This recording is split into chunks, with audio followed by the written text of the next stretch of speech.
नमस्कार। मैं topic explainer Dilip Tiwari आपका इस यूट्यूब चैनल पर स्वागत करता हूं।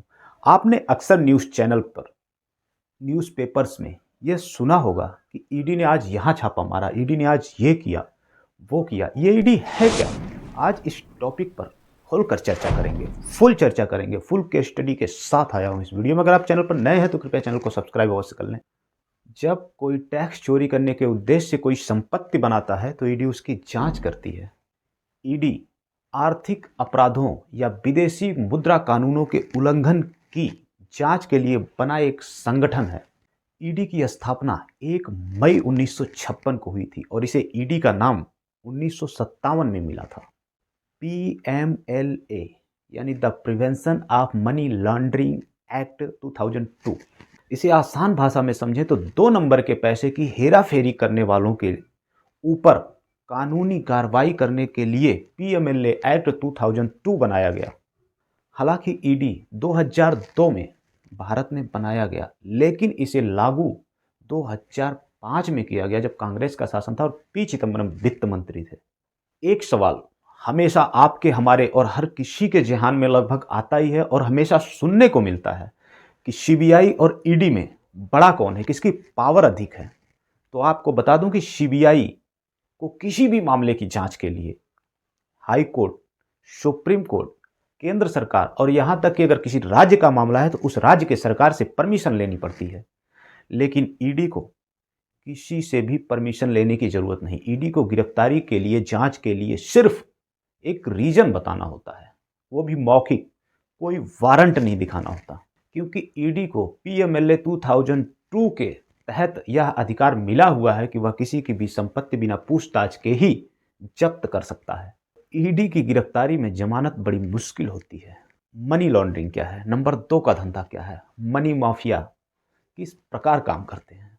देखिए, मनी लॉन्ड्रिंग में 3 स्टेप्स हैं। नंबर 1 प्लेसमेंट, नंबर 2 लेयरिंग और नंबर 3 है इंटीग्रेशन। प्रोसीड ऑफ क्राइम का पहला यूज प्लेसमेंट कहलाता है और फिर प्रोसीड ऑफ क्राइम को वो कन्वर्ट करते हैं, परिवर्तित करते हैं। आइए इसे एक उदाहरण से समझते हैं। मान लीजिए किसी व्यक्ति ने 10 करोड़ रुपए एक्सटॉर्शन से इकट्ठा कर लिया। अब उसने उस पैसों की प्रॉपर्टी खरीद ली, प्रॉपर्टी को फिर बेच दिया उसने। अब उससे 2 और प्रॉपर्टी खरीद ली और 2 और प्रॉपर्टी खरीदने के दौरान ही उसने लोन ले लिया।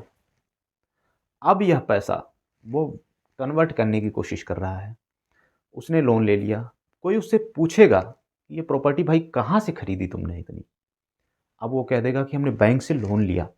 इस प्रकार वह क्या कर रहा है, अपने प्रोसीड ऑफ क्राइम को प्लेसमेंट करके छुपाने की कोशिश कर रहा है। अब वह थर्ड स्टेज में क्या कर सकता है कि इन दोनों प्रॉपर्टीज को फिर बेच सकता है। इस प्रक्रिया को लेयरिंग बोलते हैं, क्योंकि वह एक के बाद एक कन्वर्जन कर रहा है उसी पैसे से जो उसने एक्सटॉर्शन से इकट्ठे किए थे। और लोगों को क्या लगेगा कि अब इसका पैसा जो है, इसका धन जो है वो तो जेन्युइन है, क्योंकि यह जेन्युइन तरीके से कमा रहा है। अब हो सकता है कि वह यह दोनों प्रॉपर्टी बेच के जो पैसा आया है उससे बिजनेस स्टार्ट कर दे।